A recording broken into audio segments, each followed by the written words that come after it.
Welcome back to the function.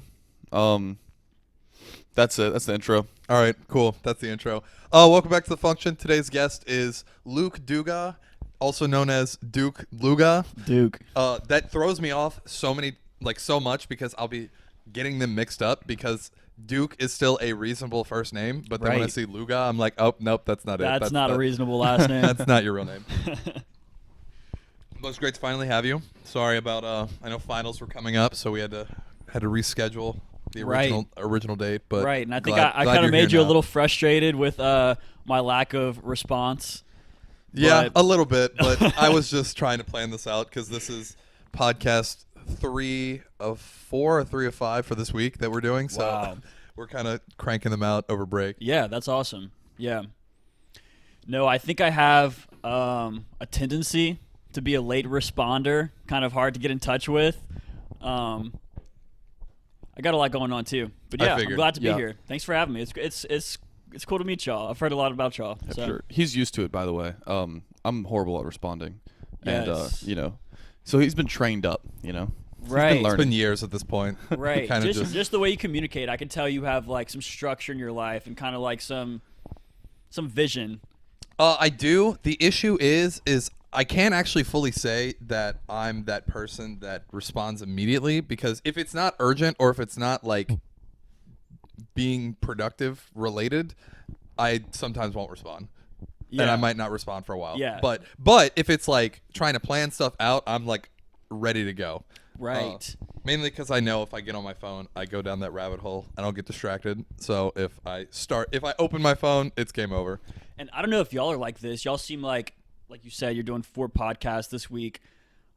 Sometimes it gives me anxiety to look at my phone because I've got a client hitting me up or people in school talking to me, and I'm just like, I know if I pick up my phone, it's gonna be something, so I don't even want to touch it or open my DMs or look at my texts. I think I'm too addicted to Twitter, so no, I don't get that. That's what a Twitter addict would say. I Yeah. turned off most of my notifications except for email, calendar, phone, and text. So like I have no social media notifications. So I guess that could be why. So it's always like a pleasant surprise when you get on and you're like, Well, that's what I try and do is I'll open it because also the thing is like my phone's on Do Not Disturb 24/7. right. So if I check my phone and there's no notifications, sometimes I'll do that as like a procrastination method. But if I see nothing's there, I just throw it back. So. I think that's kind of good. That's way actually that- a great way of like navigating having all those notifications and just stuff. Well, yeah, it ruins prioritization whenever you have all these things that are popping up and you're like, oh, this seems urgent, and that's the whole concept of notifications is, oh, this is urgent. Come to our app and let us try and make more money off of you. And Right. What was a notification before there was a notification? It's like a letter? Someone yelling An at you? email. I'm sure. It's urgent? Yeah. Just email, and then before that, yeah, just dudes yelling at you at your house, just like, hey, go to the store, Walmart. Posted a photo whatever. on my wall. I don't think. They're like, I'm not going in your house. I'm not going in They're your not saying house. I'm that. not going to see that. I just don't think that they would have been doing that by the time Facebook was around. It's Yeah. like 2005ish or whatever. I would have maybe I think some people don't recognize that. Probably, I'm 23. How old are you guys? 21. 21. So we like kind of 21. grew up with Facebook, probably with like without our parents being on Facebook. But yeah, that dynamic has changed so much just The like good in old our days. short lives, I think it's also depending on the age because I think we are literally the first, like our age group, I feel like is the first people that just didn't get on Facebook and they just Yeah. started on Instagram and Instagram was their like Okay, first yeah. Yeah. Because I got I have a Facebook lot way of later. friends who are about your age and actually they are 23.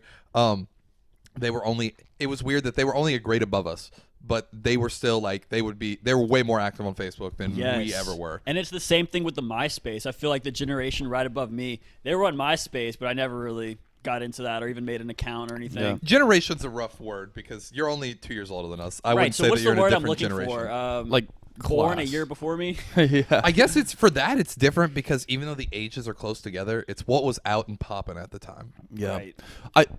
I just learned MySpace had like 1 billion users, something like that. It did, No, maybe I'm being crazy. not a billion. It had a shitload of users, It definitely- way more than you would have Yeah. thought. Okay. They still had a solid exit. I mean, yeah. they still sold to like Fox for like $100 million. So- 500. It wasn't 500 someone million. like 500 Elon million? Musk or Jeff Bezos associated with MySpace to begin with. Some kind of person you wouldn't think of. I don't associated think with so. But one thing you might be thinking of is, are you confusing the PayPal mafia? PayPal, Oh my God! right? $1 billion. PayPal's Elon Musk. PayPal has like 1 everyone. billion. So out of the people who co-founded PayPal, technically it was 2 companies, and then they merged and became PayPal. But it was Was Elon it Musk. or X.com? Yeah, X.com and then something else. Imagine what that URL sold for after just X.com. Yeah. I'm wondering what it is now. Porn. Probably. I have Has to to be. imagine. Peter Thiel. I And don't know if it's you not, know who that I'm is. buying it. But Peter Thiel, yeah. the co-founders of YouTube, Reid Hoffman, the founder of LinkedIn, and there's like 2 other you do- startups. What? Who's Netflix? They're not related to that at all. No, I just remember. I thought Reid Hoffman was Netflix. That's a good question. Who does? Reed Reed Hastings. Hastings. Mm. Because the Netflix guy, he's not getting a lot of credit at all. We don't really hear about him. Yeah. No, I actually got to meet him at the school I went to in North Carolina. Really? I didn't know that. Yeah, not Reed. No, the Oh. OG founder. Reed, Oh, okay, Reed's okay. the situation where he like came in and then took over, I and see. then Mark Randolph was just like, yeah, this isn't the company I started, but I made a lot of money, so I don't have to be here anymore. Gotcha. Because he was the one who had like supply chain infrastructure and put in for like when they were doing DVDs, Yeah. and then Reed kind of took over when they started switching to streaming. So. Hey, look. So what do you do? Yeah, actually, let's get into the intro about you because Right. we're 8 minutes in and Let's get into people it. are confused on who you are except for your name. Yeah, that's the one. They might be a little confused. So on let that. me tell you how that started. So I think in high school, going back to social media, someone made a spam account of my Instagram, and it was named Duke Lugas. And this account started getting more followers than I actually had on my personal Instagram, and it was kind of a mystery who made it. I never really figured it out. But about 4 years ago, when I decided to start my business and open an LLC, I really did not know what name to pick. And I had this conversation with one of my old friends. He's like, "You remember Duke Lugas, that Instagram?" And we were like, "Oh, we should see if that still exists." And sure enough, it did. And I was like, "I'm gonna rock with this." I like Duke. A lot of my clients just call me Duke. They believe that's my name, and I like it. That's okay with me. Sick name. I guess if you're not from Louisiana, that makes sense because Dugas is very common. So when you see that switched, you were Yes. like, Lugas is not a real thing. And I've but got Dugas Lugas is. or most people I think just disregard it completely. Just go with Duke. Yeah. So Also, I want to mention those kicks are fucking fire. you like these, huh? Yes, are those? Oh, is that the These are the beignets. Oh my God, that's the Cafe Du Monde. oh, dude. Right, Cafe du Oh my Monde. God, I remember those. Yeah, I Saucony remember those came collab. out. I got way too distracted because I was seeing that and I was like, is that what it says? I see it says politics. That confirmed Right. that's what it is. No, these so are sick. dope. It's funny that anytime I wear these, someone will mention it. Because it's such a genius collab, and it's also too local Yeah. that everyone will That appreciate everyone it. will know. Yeah, Yeah. it got a lot of hype. Dude, we waited in line for like, this was the first pair of shoes that I waited in line to get. I'm not really into this stuff, but we waited in line for like 8 hours and got these shoes. Holy Damn. fuck. And it was an all-day affair, but it was really fun. And it was a cool memory. Did you get them in the one in New Orleans or here? Yeah, we got them Okay. in New Orleans. Okay. And there were people. It's funny because there were people camped out like a day before when really they didn't need to be. They just got there way too early because Yeah. I still got it, only 7 hours. But yeah, these shoes are awesome. They're comfortable. I try not to get them dirty. It's a cool shoe. Yeah. Cool collab. I love them. Mm-hmm. Yeah. It also, you could get, this is about to be a stupid joke. You could get powdered sugar on them. It would look like they're dirty. Wouldn't. Yes. You can unfollow us now. That was Yeah. pretty bad. Please don't, actually. We need But to yeah, stop. I've been So yeah, break down what you do Right. first before we get further in, okay. or like the main thing. So I design album artwork, cover art, project rollouts for rappers and mostly rappers, hip hop artists, soul music. And I'm really the guy that makes the cover art. I'm the guy behind the cover art. I think I gave a presentation on this, and there's something like and y'all can fact check it, but something like 4 million, I think, songs uploaded to just Spotify each day. On average, it's an average number, and it sounds like it would make sense. Me. And so every upload that goes onto Spotify obviously has to have a cover art. You actually can't upload the music or the content without a cover art. So when you start taking that to the next level, you got iTunes, SoundCloud even. Imagine how much goes up on SoundCloud. So you see there's a lot of people kind of like me behind making these artwork for artists. So that's what I do. If Nice. you're looking at album art, look for the logo on a shirt. You have that on like every one, right? I've got this tattooed on my arm. Do you really? Damn. So I've got this trademarked. It's tattooed on my arm. I actually brought some stickers for y'all. Oh, hell yeah. Y'all can We've put got them on stickers the for you. Yeah. laptop or whatever. But yeah, that's my logo. Pretty sick logo. And I do try to put it on most of the cover art. You'll see like parental advisory, explicit content, and my logo right there. Nice. That's sick. Do you charge? Do you do it to where like you charge more to take it off or whatever? Kind of like a producer tag. I thought it would be like that, but now it's at the point where people ask me to keep it on. Sometimes I think it'll be better to go with the standard one. A lot of times I think it'll look better with no text at all, including the logo. But I'm always pleasantly surprised when someone's like, "No, man, where's your logo? It's not done without that." I'm like, "That's awesome." That's so sick. How'd you get into that? So I think it started like long before I even made a business. I've always been artistic and kind of gifted in painting and things like that. But it started really when I got to learn Photoshop at this job that I worked at on campus. I worked at the print desk in the library. You two go to LSU, right? Yes. Yeah. So the print desk in the library. Couldn't tell you where that is, but continue. Most people couldn't. It's on the 3rd floor of Okay. Middleton. Yeah, I know where that is. Kind of right when you walk up the stairs, but nevertheless, we would like make posters for graduate conferences and stuff like that. People presenting their research, and so I'd get on Photoshop and I'd have to like tweak people's text and format it and print it out on these huge printers, and then on my downtime, I'd be watching Photoshop tutorials at work on the clock. I already had Photoshop installed on the computer, and I just started, making cover art for free for some of my friends. They were trying to be rappers, and they know other people. And, that was probably about 5 years ago when I first started LSU. Damn. That's sick. So why environmental engineering? Yeah, so that's and we can get into that, but I started off as a political science major, I think, and I That's a started big off jump. at what's that? That's a big jump. Yeah. Yeah, Also, that's the reverse. It normally goes in engineering to political science.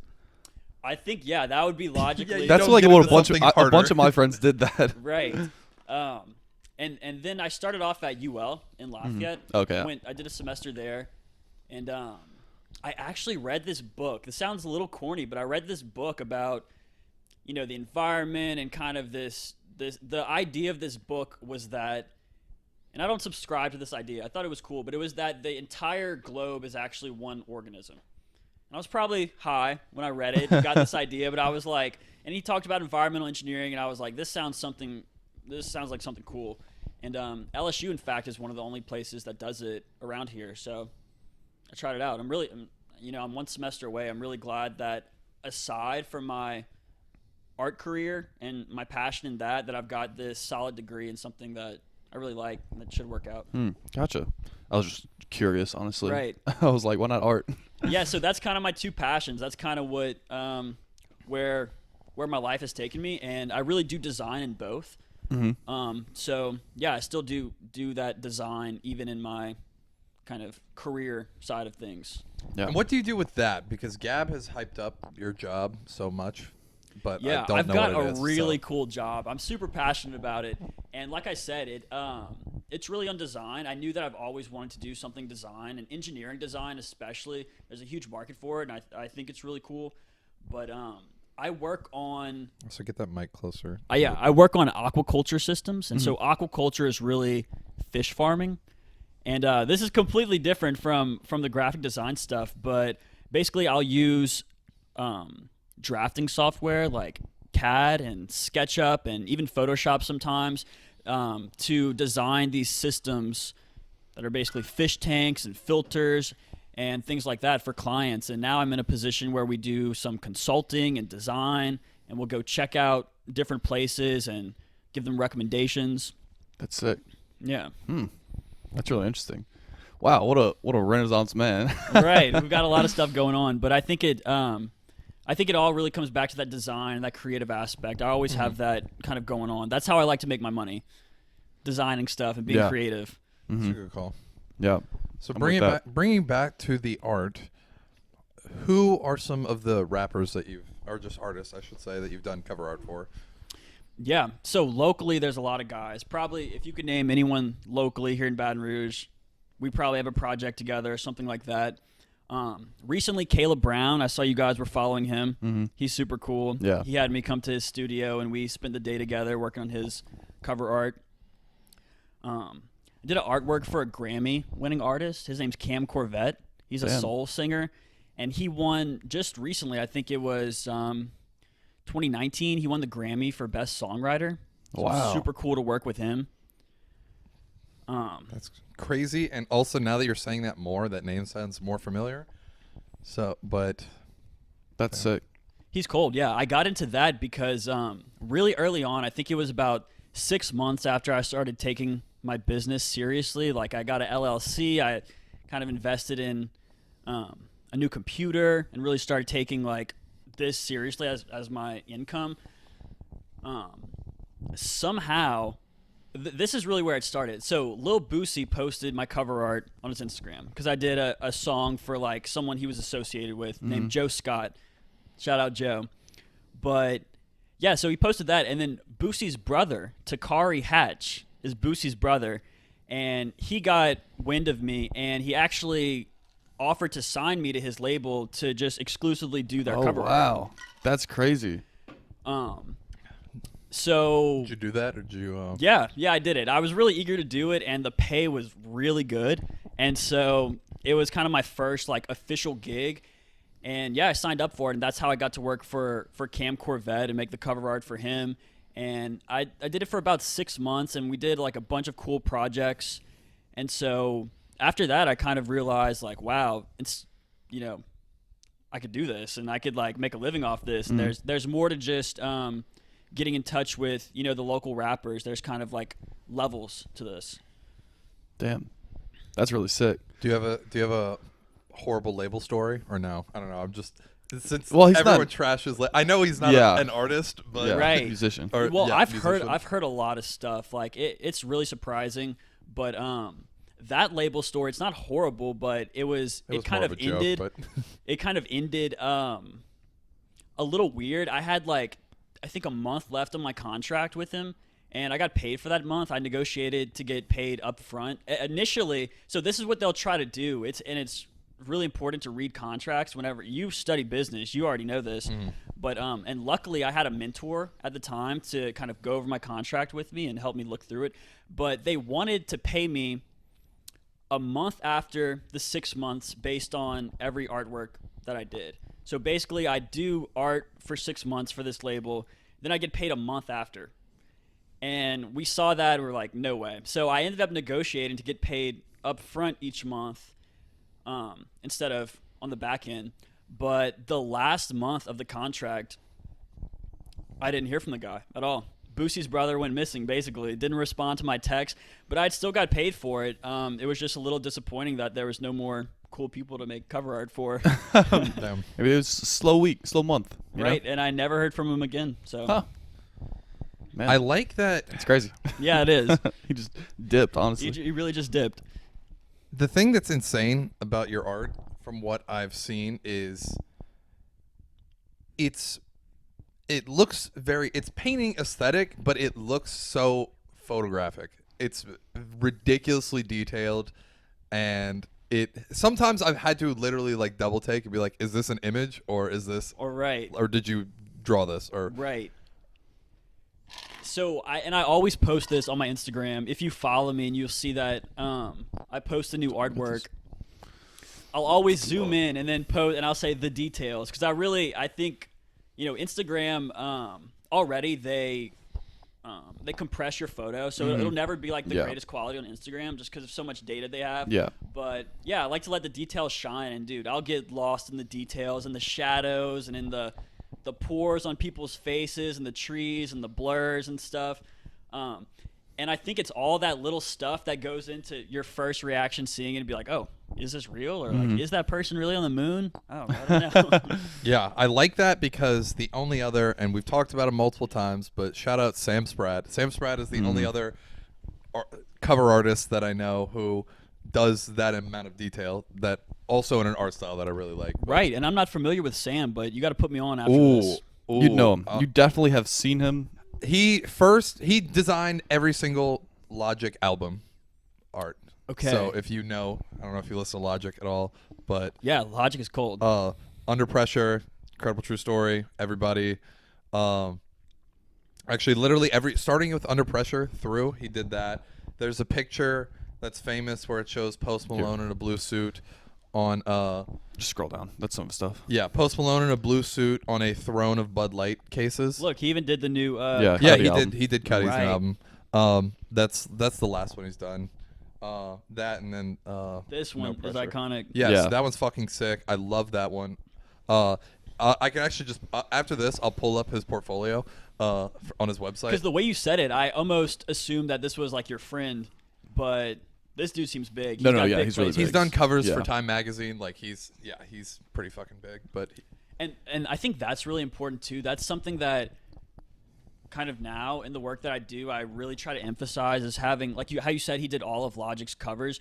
Usually I found with working with my clients, once we get to like the fourth or fifth or sixth project together, that's when it really starts getting good. And that's when it's so fluid to work with someone and you kind of know what they're expecting and you know what they sound like. And yeah, just having that relationship. I've done a bunch of like one-off cover arts. So many. People, you'll get the commission, but you'll never really hear from them again.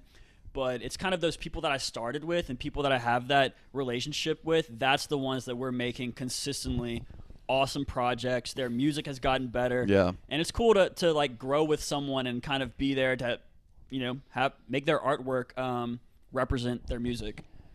Do you do more than just the artwork? I know you mentioned like you do a lot of like the actual like getting the music on, you know, like Yeah, so I recently, once I dropped my website probably about a year ago, and I started implementing and selling consulting strategy for album rollout and single rollout, because it was like the experience that I got from working with the labels. I realized there's actually like a science to this, to your album rollout, and it's not just posting your song one day and expecting a million people to listen to it. Yeah. It's you know, it's branding and it's marketing. So yeah, I include that in some of my project rollouts to just help people and give them what I know to you know, basically generate streams on their music. gotcha.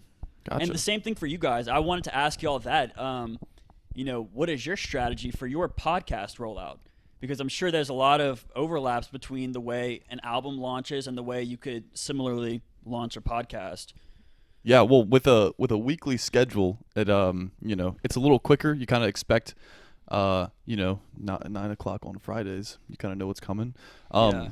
But Elliot keeps up with way more than I do. the thing that I think has helped get us actually more consistent and more in front, because before we didn't really have a strategy. It was just episodes coming out at 9 a.m. on Fridays, and then we just make 2 Instagram and then we'll posts just start and store posts posting and stuff.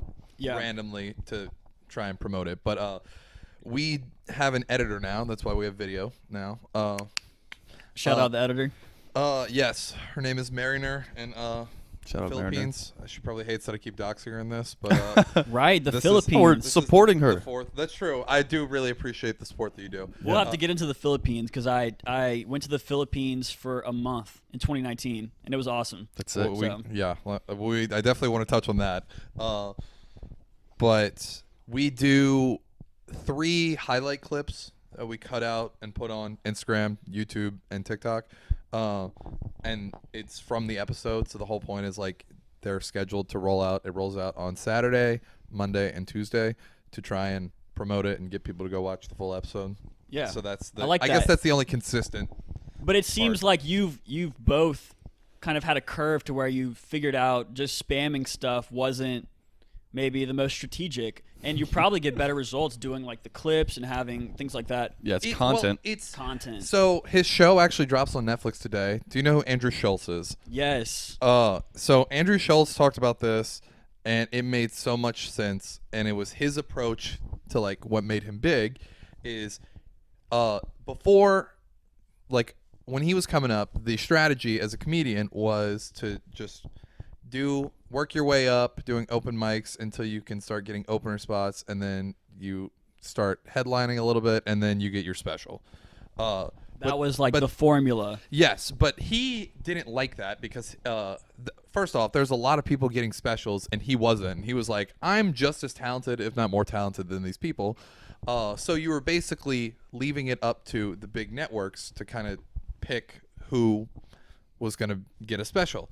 Well, with that, he was like, all right, look, when you open, you only do a smaller amount of time. He's like, if I put out an hour and people don't know who I am, no one's going to give you an hour of their time. So he thought he basically paid for his own special and was touring off of it, and then was one of the first people to like clip it up and put the whole special and put it on YouTube just for free. So he had a rollout strategy for his comedy. He did that, and then people were like, oh, I like this 1 5-minute bit. Oh, I'll go watch another. And then they kept doing it, and then where the real money is made is he basically built up that cult following online until people were like, I fucking love Andrew Schultz. I don't care where he is. I'm going to see him live. So then that's where he really. Yeah. So don't really remember exactly where I was starting with that, but Right. Well, we're comparing kind of his rollout to yours. And yes, I think thank you for that's reminding a good parallel, huh? Yeah. yeah, it's more of it's like the thing is people who don't know us aren't going to commit an hour if they're like, who the fuck are these guys? It's not like most podcasts where they start off already having a background and they bring their audience, and being that most of it is Pretty much every word of podcast. mouth. Like you just have Neil deGrasse Tyson here, and everyone's like, Yeah. oh, we got to tune into. Yeah, or a Exactly. giant network like NPR, and they make a new podcast, and everyone's like, "Yeah, okay, I'll watch that podcast because I Right. watch So I everything think else we NPR see does." that, like you talked about in comedy. I've seen it a lot with these artists that I work with. Some will kind of get picked by label or picked to present their stuff, and I'm sure it's the same with podcasts. I'm sure when you get on the podcast app, there's a few that come up, that are kind of handpicked to give to the people. Yeah. Like Barstool picks up a ton of podcasts. Barstool does. Tom Segura is starting to do that with Your Mom's House. Your Really? Mom's House has like 7 different podcasts now. Damn, they I didn't do. know that. Yeah, I they know- do. I only It's knew of. Your Mom's House. Yeah. It's like mommy talk or what? I don't know. Something weird. That's his wife's podcast. They're all Okay, yeah. derivatives of mom. Not exactly. There's 2 bears, 1 cave. Oh, that's part of your mom's yeah, house? that's part of Your Mom's House. There's Dr. Drew at Dark. Oh, yeah, okay. Honeydew That is- with Ryan Sickler. Oh. Then I there's didn't know you had a Tom podcast. Talks, which is where Tom just does his serious stuff because he's like, there's a lot of people, like he had Andrew Yang on. He was like, Oh, I don't yeah. want to be with Andrew Yeah. Yang and be like, hey, watch this dude shove something up his asshole. He's like that. He's like, that's not the format you do to talk Yeah, to Andrew Andrew Yang. Yang, So it's a weird. serious one, and then he's got one in Spanish. Oh, okay. So yeah, I think that's a good idea too. That's great. it's like a podcast label, essentially. But Yeah, Um, that makes sense, I guess. Maybe you guys can start looking for a podcast label. I've as had it that in the picks back up. of my mind. I've had some other people that I feel like I could pick. The only thing is, it's more time and money than I have to commit right now. So So function it's sports, but it's just us. Our roommates are huge sports people, and We are they not. hate when we talk about sports We because are. we butcher it Yeah, so Right. bad. We don't know anything about sports, so I we think do it. I'm right there with you. I don't know much about sports either. It's never. I mean, I know how it works, but Yeah, it's not right. I get the rules and all. right. I gotta at least know the rules. Are you Yeah. a Barstool fan? So yeah, I keep hearing you talk about Barstool. Kind of break that down because I've always heard this name. I know they're associated with podcasts. I've sat on a Barstool. Okay, Before. that's them. They created the Barstool, and they're a carpentry company. And that's it. Just make bar stools.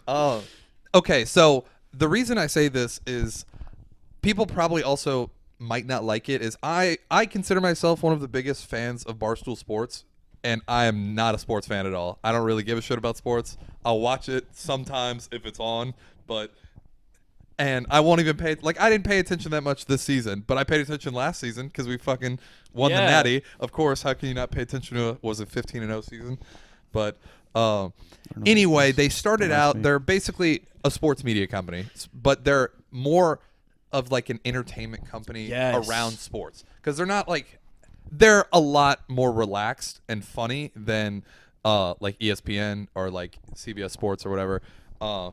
And they have then branched out to where they're really kind of just more of a media company because like Call Her Daddy, which you've probably heard of, Is that that is their Barstool? biggest podcast right now. Apparently, didn't know what it was. Isn't it just a podcast where it was two girls, but now it's one girl just talks about sex from a girl's Yeah, point of view? pretty That's much. it. That's Pretty much the whole thing. I feel like every date I've been on, the woman brings up Call Her Daddy just to slide it in, Yeah, to see if just I like- know just what like, that is. Oh, I or love listen Call to- Her Daddy. Right. Yeah, I love that. You're just like, oh, that girl who talks about things. Now you know. You'd be like, that Can, Barstool can you podcast? listen to it with me? No, like- I don't really want to. That might be fun if I have headphones on. Why don't we listen to The Function instead? Do you like that one? that's a better answer. But just on that point, real quick. Yeah, I see it. A gnat, I maybe. know it's annoying. Sorry. It's pissed me off. It's okay. They did a lot of things that also pushed the boundary that helped them blow up and get so big. I'm trying. The Deflategate one was huge. They literally were so mad. I mean, they were out of Boston, so they're Patriots fans. Yeah. So when that happened, they literally went and four of them handcuffed themselves together and sat in the lobby of the NFL headquarters until they What, got their answers or something? until they were gonna try and like they essentially protested until they would change the ruling because they thought it was dumb that they were gonna Wow. suspend Tom Brady. Then they got arrested. They got literally booked and they spent the night in jail. I think in history, that's a great way to get your cause out. Oh, You get and arrested for it. That's what Yeah. they did. They blew up because they were like the president of our company just got arrested for basically saying "fuck you" NFL and Roger Goodell. But I think even with sports, with a lot of things, you probably run out of stuff to talk about. You have stats and what happened, but it's really those personalities. I remember my dad used to listen to Around the Horn. It was this sports show where like they do this buzzer and it was kind of a game. And the stuff they were talking about wasn't that interesting, but when Yeah. someone would cut each other off and like curse at each other, that started to get really interesting. So I can see their success. It's with the that. personality. That's really it. Yeah. That's why I like it. Is I like certain people that are there and they do their own shows. And I'll watch It's that. a bunch of just basically like handpicked funny dudes. It's just like your classic, like your funniest friend. That's who they hire. That's who's up there. Yeah. There was That's literally it. there was this dude. He's Caleb Presley. He was like the quarterback or like I think of UNC, and he was like playing D1 football, and then he studied abroad in Scotland, and then came back and was like, I don't want to do this, and he basically convinced. He got on Barstool's radar because he convinced the coaching staff at UNC to hire him as the coach or the assistant coach of morale. Yeah. Which The spirit director. yeah, The that was it. That was spirit it. But they gave director. him a job. He got paid to do that. To where that was it. He just got hype on the sideline. Literally and the got hype paid- man. paid to do Literally it. Yeah. the football team's hype man, which they have cheerleaders. So like, And that pretty makes you similar. think cheerleaders are great. I think Yeah. cheerleaders hype up the crowd, but who's hyping up the players? Yes. True. The last thing I'll touch, so we don't have to spend the whole episode talking about Barstool, filling you in on it, is Right. they do Storm Chasers is a series that they do. Caleb Presley is actually part of that, to where they wear the like stereotypical like yellow rain hat, raincoat, and like whole rain outfit. And what they do is they just show up at. It's mostly basketball games that are going to be upsets for when teams storm the field or storm the court. yes. So they video it and they start it. That's what they do. They literally start storming of courts or Right. fields whenever That's upsets hilarious. happen. They get arrested a lot too because normally Just no one else comes. they stand out. Yeah. So it's easy to be like, these dudes instigated They kind it. of We know what they look. instigated it, yeah. We Yeah. know what they look like. That is so funny. So yeah, that happens. But yeah, very creative. Big fan of them. That's cool. It sounds like you really are inspired by them. So, and I can tell you're kind of passionate about that. Yeah, I mean, I think they do a good job of creating good content for the internet, especially whenever a lot of the YouTubers I followed have kind of changed or fallen off Kind of from fell that. off, yeah. So, yeah, like H3H3 is probably like one of the biggest ones. My that sister really likes them and their podcast. I did like them a lot, but I don't think they're as fun. Mainly because they kind of got too PC. They were so worried about. Because I haven't seen any of their content in a while, but I think way, way back when I was first on YouTube as a kid, they were still making videos. Their stuff was they're super very old. They've been around for a long time. Their stuff was really fucking funny, but it was kind of on the line. And whenever the adpocalypse happened, they kind of were in that group that got affected. So they just said fuck it and just did the podcast because it was safer and more consistent revenue stream, which I get. But it was still like they almost completely. They could abandon a lot of their core fans by making that pivot Right. because they didn't continue. Yeah, but make it was other the only way to make money. They were not going to make money otherwise. but And they could've- had so many they videos could've talking. done that and the podcast. Nah, they had so many videos talking about they're like, this content is bad and it's not sustainable and we don't like doing it. And they were like, podcast though, it's fun. You could do because that kind of is the podcast platform. It's like the most free platform you have. It's for personalities, I think. Yeah, no, for sure. Like you can literally say whatever you want, and like you know, and the people that are listening, they want to listen. They're not Yeah. clicking kind of for clickbaity stuff. Right. That goes to show the difference between a auditory entertainment and a visual entertainment too. You're a little bit more committed. The auditory because you're kind of imagining what the people sound like and who's there Yeah. and what's going on. But back to the album rollout, I really figured out that That was, I wasn't satisfied with just providing the cover art to the artist because they would post it once and it would kind of get lost and it wasn't generating them streams to these guys who are really trying to make a living off this and who are really passionate about this. So now I do stuff like in my rollout package, we'll do like 6 promotional posts and a whole Instagram rollout, and I'll provide my clients with a day-by-day strategy, which post to post at what time, how to do it, who to tag. And I've always done like the front cover art, the track list. So it's a lot of stuff that goes into it, but I really think that getting the artist more content really kind of hypes up the project. And yeah, they've said that it's gotten them a lot more streams, which sometimes leads to, you know, bigger placements or better features or generating more money from their music. and it's symbiotic for you. You know, you're getting your cover art out there more. Right. You know, like that's just an all around better deal. Yeah, because there's like I said, like all these cover arts are being posted every single day, and there's a lot of people that do it. It's a really good community of people that make cover art, and a lot of really cool designers and stuff like that. There's an Instagram, Cover Art Matters, and I suggest you guys check that out because they're kind of the news in cover art. They have a podcast and stuff like that, and it's a really good friend of mine that does that. oh shit. But I think I've kind of differentiated myself with doing this album rollout strategy because locally, I noticed that people don't really have anyone to go to get that kind of information, that kind of help, Yeah. and that content creation for their music. Yeah, that's sick. I mean, that feels like it's a need, especially in the Baton Rouge community, just because I'm fairly new to the Baton Rouge rap scene. Other than obviously Kevin Gates and Right, Lucy yeah, and NBA you know, the Youngboy, people but that yes. are not just Baton Rouge, they're national now. Godfathers. Yeah. But, you know, in terms of like the local rap scene, I'm relatively new, and yeah, it's like it's very close knit, but it doesn't seem What like was there's the, not a ton of structure yet. Like it seems like Yes. there's a lot of people like starting to build some There's structure. a lot of networks, but Yeah. and I think that's what I really found. That's when I think I realized that this could really be a successful business and a fulfilling business. When I started asking my new clients something like 3 or 4 years ago, okay, well, who else does this around here? They're like, well, I used to do it, or my friend sometimes does it for me, but we don't really have someone that we go to Yeah. for cover art. And it's a good advice in any business you do. You want to fulfill that niche and that stuff Yeah. that's lacking, you know, especially in your community.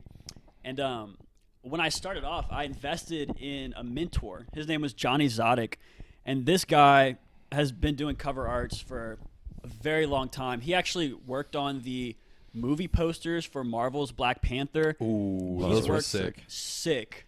And he's done a lot of crazy cover arts for a lot super famous people. But he told me when you start off, the bread and butter of your business will always be your local community. And so he said it's fun to shoot for bigger placements and deals with the record labels and stuff, but don't ever distance yourself from your local community, because anywhere you go in the world, they'll always ride for you and they'll always need work to do. Yeah, that's like, it goes back to it's better to have 100 raving fans than 1,000 people who kind of like you. By Sun Tzu. Is that a I don't know. Chinese proverb? Tim Ferriss told me about that, or said that, so that's where that came from. But No, one I thing think I that want rings true. have you gotten to feel your art? And by that I mean, has it made it to vinyl? Have you had a project that you've released that's been? So one of my clients had a project that I think dropped in Target, Okay. which was cool. It dropped in Target and Walmart. Never a vinyl, but something I'm working on actually is getting prints of all my artwork. I've always done prints, and I put them up on my walls in my apartment.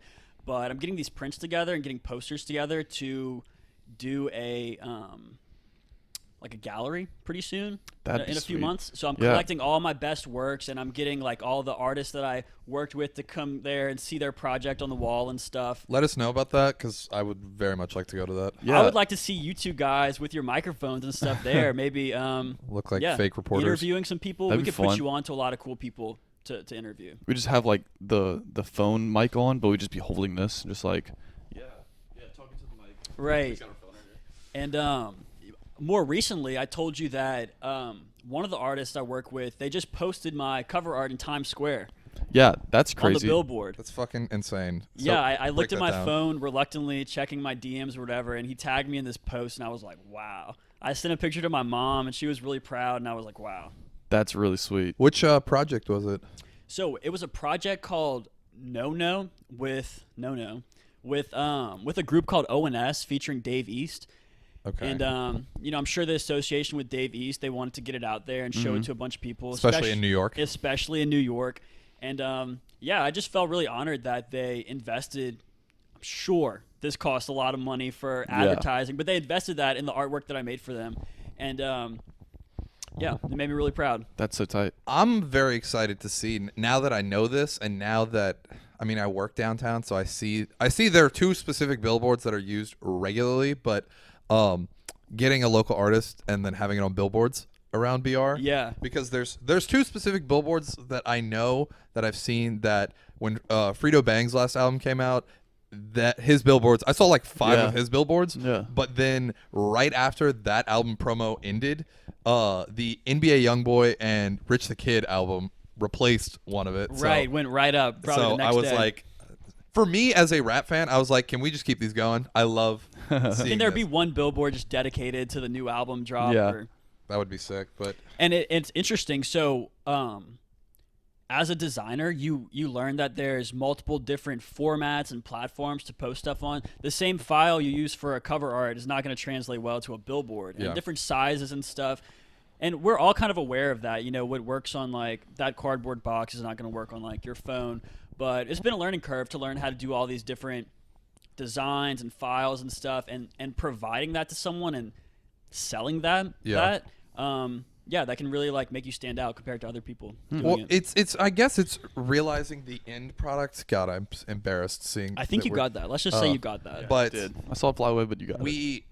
we had some friends that are artists, which I'm gonna recommend them to you whenever they go to release their shit. Andy and Nick, but they talk about how when they make music, one of the tests they do is like, just because it sounds good right here, they go cue it up with other music in their car.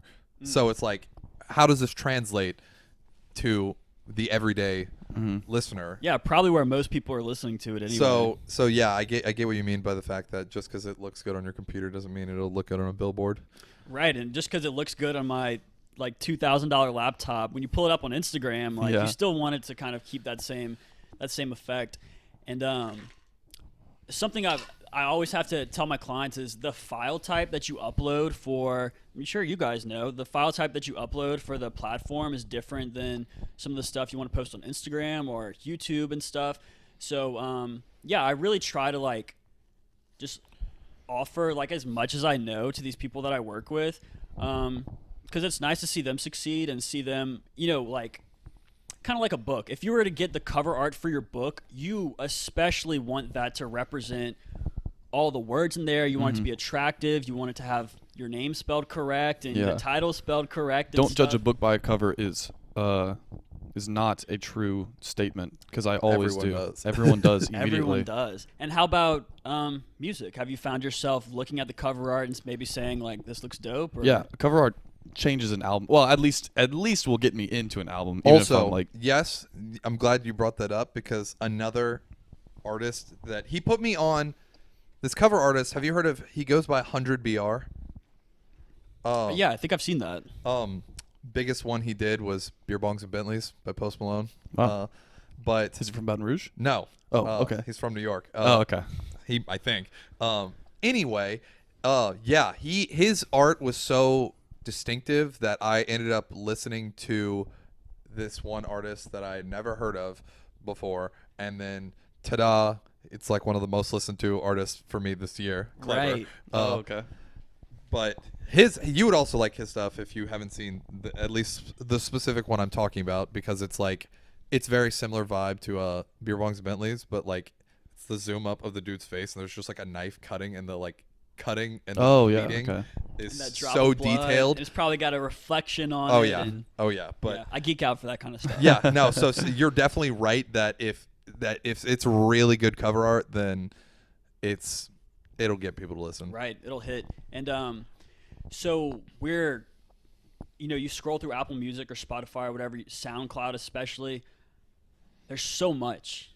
And, having like a sticking image, maybe something that's provocative or something that's bright or something that's, whatever it is, that might get someone to move their thumb and click on it, and you could get plays from that. You could get discovered. So it really is an important part of the project rollout and just your brand too. If I know that like an artist with really official looking cover art, they kind of just hold a higher esteem. They're a little bit more professional than someone who has like this picture of them with like money photoshopped, which is pretty shitty. I don't know. Yeah. Okay, you know what? Now that you say it, I'm thinking about it more. A good cover art is less appreciated than a bad cover art. When you see a bad one, you're like, ooh, okay, that's not good. But when you see a good one, they're in the running. It's a little bit more mainstream, right? Yeah, you're like, okay, I could listen to that. If I see something that's just like horrible, I'm like, that's Yeah, and you notice it. How you you notice said it a when it picture, sucks. Or would you say don't judge a book by its cover? Well, it's 2020, about to be 2021, and we're definitely judging music by its cover, at least off the rip. So yeah, it's important. Yeah.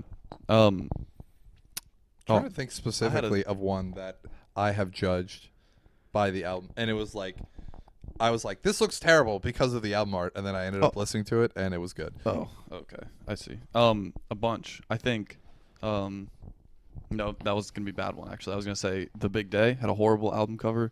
But the album, Chance the album was with also the- not good. I hated that Yeah, album the album cover. was Horrible. Yeah, horrible. Yeah, it was pretty bad. That I did not like that album Baby, cover. I look good. I look handsome. Yeah, dude. Oof. I haven't listened to it in so long that I don't know what song you're talking about. That is how little I've listened to that album. Yeah, it might be time for another Chance the Rapper album. Maybe we Yeah, can he needs to that. redeem himself. Shit. I had something really interesting that I thought was really interesting, but I forgot about. Well, bringing it back to this, you mentioned it. What is it? The Collab project with Caleb Brown that you worked on, or which? Or where am I gonna see your art with his stuff? Because Yeah, so on his latest album, I think the Cool Tape. Yeah. That's something that we did. We did. oh, you did that? You did the cool tape? Yeah, Oh, I did shit. the photography for it, and we made it look like a pack of cool cigarettes. It did. Yeah, it was awesome. It did. I Yes, love that. And there Yeah. was a lot that went into that, like the color scheme, and we chose the background for the photography, and the album rollout.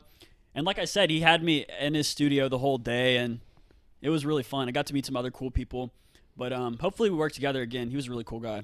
Yeah. No, we actually hit up the dude he's doing the collab project with yesterday. We're trying to go hang out with him soon, and then also we're gonna have him on the podcast at some point. Yeah. So Yeah, and he's got, me and him talked and related to a lot of stuff. So this was around the time when like the Black Lives Matter movement was really popping off, and it was super sad, the stuff that was going on. But it was me in a room with maybe 5 other black guys, and I was actually working on this cover art where it was by Lady V. She was on Boosie's last album. She's so talented, but it was an artwork for her song called Reasons, I think. And the artwork was maybe 20 images of people that got murdered by police, and it was all black and white and stuff. And I was showing it to these guys, and we just got into a great conversation about what was going on and like everything that was happening in this country. And it just made me super grateful. I'm like, how did I get here to have like this awesome conversation? And the one thing we all kind of laughed about is that we could all relate on loving early J. Cole music.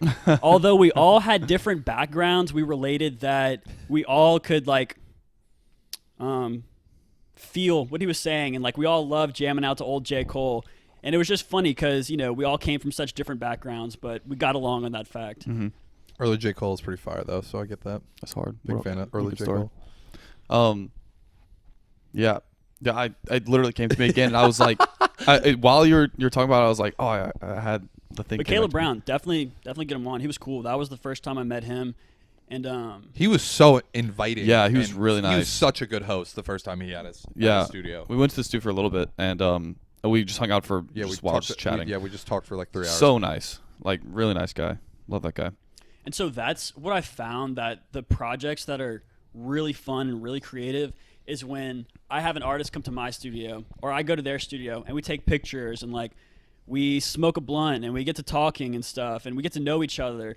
And that's usually when like the best projects will come about. Yeah, that's tight. Are you trying to like? Is there like a community in Baton Rouge that's like more official than? Because I feel like everyone knows each other by name. Like everyone has each other's number and like that's it. Are you trying to like build something a little more official, like some sort of actual community, some kind of a Facebook group, perhaps? Maybe so. I think I've seen other people trying to do that. There's a really good guy named Brandon, and he's doing a magazine that's really good. Is that The Goat? The Goat magazine. I just found out about that, and I want to have him on because I like the kind of thing he's doing. Yes, I really like that kind of stuff too. But he's so obscure online. That's why I didn't know who he was. Right. I was trying to find out who was behind it, but and that's kind of cool too. That how I said I was hard to reach earlier. That's something my mentor kind of instilled in me. He was like, you don't want to be this guy that you reply right away to these clients' DMs. You want to kind of be a little elusive, and that really and it's not totally on purpose because I am kind of bad at replying, but you don't want to like give yourself up too soon. Well, it wasn't even that. It was the fact that I had actually never heard of you until Gab hyped you up, and then Gab kept telling me to have you on. I did like your artwork, don't get me wrong, but like I'd never heard of you before that, so it was like, oh, maybe this will be easier because Gab can set that up, and then shout out Gab for setting that up. So I'm glad we did this. But do you know Jare with BR Radio? Yeah. Okay, that's another group that I would say probably to link up with, potentially as like a way of the local community. He's pretty in tune with that, and I didn't realize this, but BR Radio is actually a nonprofit, and like the whole thing is to like help. He's basically wants to create like a Y Combinator for Baton Rouge creatives, essentially. That's interesting. So he wants, except it's a nonprofit. Yeah, right. So where he wants to have like a place that people can come and create and network and have like everything possible for creatives. So yeah, that's a really good initiative, especially stuff like, I know what I do using software like Photoshop and running it on a nice computer. Not a lot of people have access to that, but a lot of these guys that I work with, they can do it. It always kind of surprises me, but I'm pleasantly surprised the ideas that I get from these creative people, because it reminds me that they're an artist in most aspects, not just making music. Yeah. And they come up with the most beautiful ideas and little details and meanings and stuff. And I know for sure if these guys learned a software like Photoshop, they could definitely do it themselves. So I think having access to those resources, that would be really cool. Yeah, that's dope. What were you saying earlier? You were talking about we started talking about your Baton Rouge people, like you were like the local people, Yeah. staying with them or whatever. Who are some of the people that you've been with like since the beginning? Joe Scott, he's one of them. Saze, D-Shaw 225. He's with he was on Old Spanish, Two and Friends. Oh, cool. Old Those Spanish. guys are really cool. Old Isn't it the Marco fellas? Hendricks, The fellas is what they call them. fellas, I think. Is Yeah, what they call themselves. those guys are all really cool. And there's some of them that I still want to work for. They've just kind of been associated in other people's projects. But anytime I get a chance to work with my local people or a new local artist, I will place so much more importance on that than getting, clients offline or off my website or something. And do you limit, when you mean local, are you limiting that to here? Or are you including New Orleans or just Louisiana in general? Yeah, I mean, mostly local Baton Rouge, but I've got a lot of clients from New Orleans too. So really, yeah, New Orleans, Baton Rouge, but even anyone in Louisiana, like I kind of feel more proud to help them out and help them like bring their vision to life as it relates to cover art. You're from Baton Rouge? I'm from Lafayette. Oh, okay, gotcha. Yeah, where are you guys from? We're from both here. Baton Rouge. My dad's from Yeah. Lafayette, though. Where'd you go to school? I went to Lafayette High. Okay. Oh, sweet. Most of my cousins went to St. Thomas More, but one of them did go to Lafayette High. Yeah, So, a bunch of my friends went to STM also. Nice. Okay. But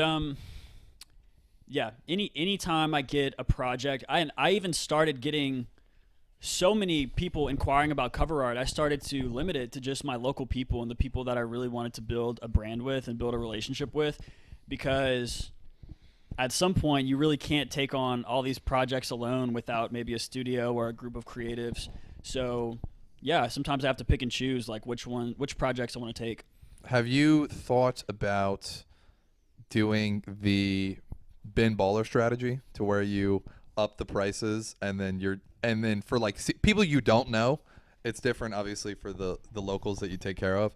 But what he does is he's just like, look, I'm so in demand, 100K deposit, and then we talk. Like he doesn't even take any inquiries unless they send that deposit. And I think having a business, you kind of maybe naturally go towards that strategy because the higher the demand, the higher the price. That's a basic economic model. But yeah, I've seen my prices. When I started out, I was charging $15 for a cover art. Wow. And I'd work on it for a week or two and get it to them.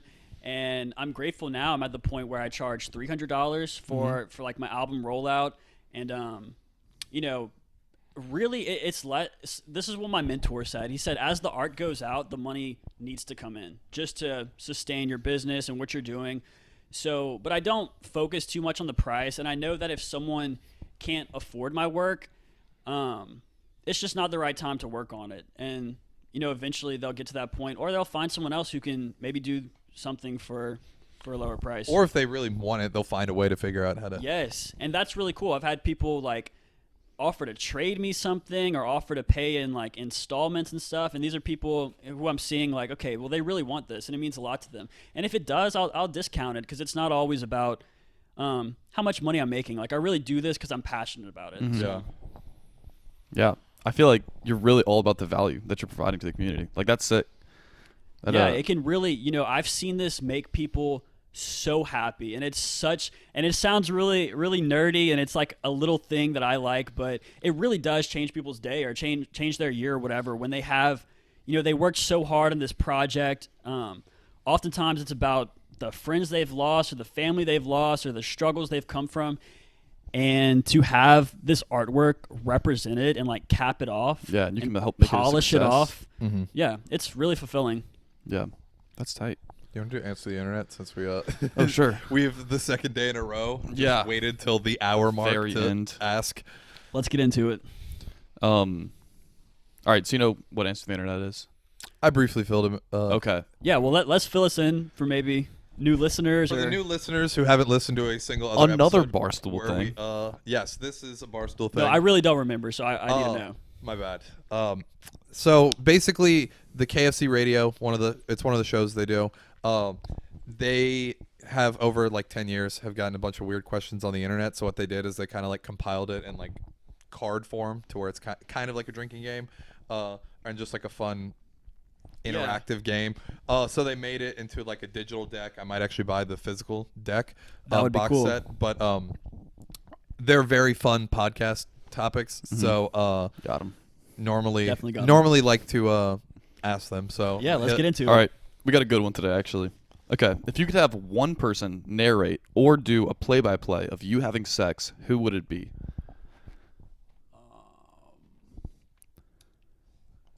Baby Yoda. No, honestly, maybe like I'd probably do a female voice. I know exactly what I'm going. I've got the perfect one. What is it? So first of all, I'm changing the question for me because I asked it and I can. It's gonna be two people, and it's gonna be Al Michaels and Chris Collinsworth because they're my favorite sports announcers ever. And I think they could do That me would be justice. good for a play-by-play. I think they could do me some justice. Oh, you know? a play-by-play, right? Yeah. You really do want two people. Yeah, make it like a literal sports. I event. want- How about I ask you one? Let's get into this. I want. Okay. Don't do too many because we only have All right, access to a few. Let's do one. Well, one thing I want to say for mine. Also, we've hit most of these already. By Mine, the way. I Okay. want to say is, I want Adam Scott specifically when he's drunk off snake juice doing the Bubba Booey voice. No, I want Chris Collinsworth to be like, now here's a guy who's been having sex for a while now, and he's been up and down, but this year I think he's really got it. And Al's like, I would like he to goes work- in for the penetration, and Chris is like, well, he went to LSU. see, now you have me thinking that this would be a good like sketch idea, as we get people who are really good impersonators, and we just do like sex play-by-plays, and you just take all the Wow. different That'd be sports so funny. announcers that are out there. Yeah. Okay. So this is a question for you. If you could only watch one actor's movies for the rest of your life, who would it be? First off, I know like I 10 appreciate actors. this. This was the wrong person to ask. Yeah, I know because like 10 actors he total. does not fucking watch movies Never ever. watch Ever. movies. He is So it's not a easy movie for me guy. actually. So Yeah. make sure it's someone young, because it's the rest of my life. So I want new movies. So someone young, who's pretty famous and will continue to be famous, and is also making a shitload of movies. So like a young actor, Nicolas who's Cage. like, yeah, a young actor is gonna be making a bunch of movies. That would be the perfect one. Nicolas Cage comes out with like 3 I know, movies but a year. he's so getting older. At yeah, some but he still point. comes out with 3 movies a year, so you will That's true. always have something to watch. He probably sold his soul and won't die. Yeah, So- that is true. Yeah, that's actually what the plot of his newest movie is about. Oh, It's about you watching his movies for the rest of he sold his soul. that's crazy. He sold his soul, and then the devil kidnapped his wife and murdered his daughter, which is what the plot for every movie he's come out with. Or no, they murdered his wife and kidnapped his daughter. Inverse. One actor for the rest of my life. What's my favorite movie? See, I think that changes it too. I'll go Leonardo DiCaprio because he's always gonna have great movies. He already Yeah. has a great repertoire, and and I don't watch enough movies for me to need a ton of movies. Yeah, I watch you know like a that couple movies what a he year, comes like a out with few. is going to be good. Yeah, I'd and I say- can watch Titanic and Avatar. Wait, no, he's not Avatar. What's he? What am I thinking of? Oh, The Great Gatsby, maybe? Maybe I don't know. Aviator. Maybe I have no idea. This one is the about- game. You just have to say a Leonardo DiCaprio movie without stopping. Yeah. I'd Uh, say I do Gilbert Leo. Grape. I do Leo, or I do Christian Bale. Oh yeah, he has the Batman's, right? Batman. Yeah, and Vice and He's The Big Batman. Short and so many other great movies. He's in Big Short. I don't really know. I don't really remember what he looks. You don't remember The Big Short? He's one with No, the no, glass eye. in He's Big Michael Short? Burry. The Big Short, the 2008 financial. Oh crisis yeah, movie. he is. Yeah, that's a good one. I didn't know who he was, but when I watched that movie, I've seen that movie twice. I love that movie. I know. I watched it with you. Isn't Yeah. the guy that plays Obi-Wan Kenobi in that movie too? No, I wish Ian McGregor was in Ian that. McGregor. That would be awesome. Right. Did you hear about there's going to be a new Obi-Wan Kenobi TV show? I'm very excited Is about there? that. Yes. That's awesome. Finally, they're doing him justice. That's good. That guy's a great actor. He is a Mhm. really good actor. I think he's Scottish. Or, Probably. yeah. Yeah, I you hope mentioned so. something That'd about be more Scotland. exciting. Have you been to Scotland? I have not. I've been to London, but I've London. not been to Scotland. I want to go to Scotland. Scotland seems Scotland's a destination I want to do. I'd like to Yeah. play golf there, but I have to learn how to play golf first. Or learn there. Maybe. Yeah. No, because that's like Scotland that's has- like learning at Augusta. It's like it's embarrassing if you're gonna learn at the place. You don't want to go there do without. the Masters. Right. No, I went maybe, I think in 2017, and it was awesome. Scotland's really cool. How long were you there? We went to like Scotland, Wales, England for about a month. Oh, damn. That's fun. Yeah. And then I mentioned the Philippines earlier. You said your editor is in the Philippines. Mhm. You got to go to the Philippines. That place is awesome. I'm actually thinking about. Did you go to Manila? Is that the capital? Yeah, that's the capital. Went to a bunch of places around Philippines, but I'm thinking about after I graduate, spend a few months there, and working on my business, working off my laptop, just kind of resetting my mind and my body after Yeah. doing this whole LSU thing. Well, I know Yeah. one thing I've experienced is that it's not the same exactly what you're talking about, but for like outsourcing to like freelancers, if they're not here, I found that the best quality of work for the price is the Philippines. They have done everyone I've worked with from there has done a phenomenal job, and also being that it's the Philippines, it's a lot cheaper than Yeah. a lot And of is other that places. through like a platform like Fiverr or something like that? Upwork? It's like for more serious projects than Fiverr. I like it because it's for bigger, long-term projects. Yeah. But yeah. Anything else? No. Do you have anything else you want to talk about? Thank you guys. Okay. Yeah, for sure. Where can people find you before? Make sure to plug fucking everything you possibly can. Right. Before we You can go. find me on Earth. Right now, you Perfect. can find me in Baton Rouge. You can find me at Duke.Luga, Lugas, on Instagram. And I kind of try to keep low key. I try to not really be a personality, let people find me. So, yeah, hit me up on Instagram if you need cover art. Sweet. We'll link all that in the description. Do you have your website too? Yes, www.dukeluga.com. Cool. Well, Sweet. yeah, like Colin said, we'll link that below. But thanks for coming. Thanks for making this a solid hour. Right, and 8 it's minutes, early, but I'm glad I got to meet y'all and talk to Yeah, y'all. it's been great. Appreciate it. sweet. Well, we'll see y'all next week. Peace. Tune in.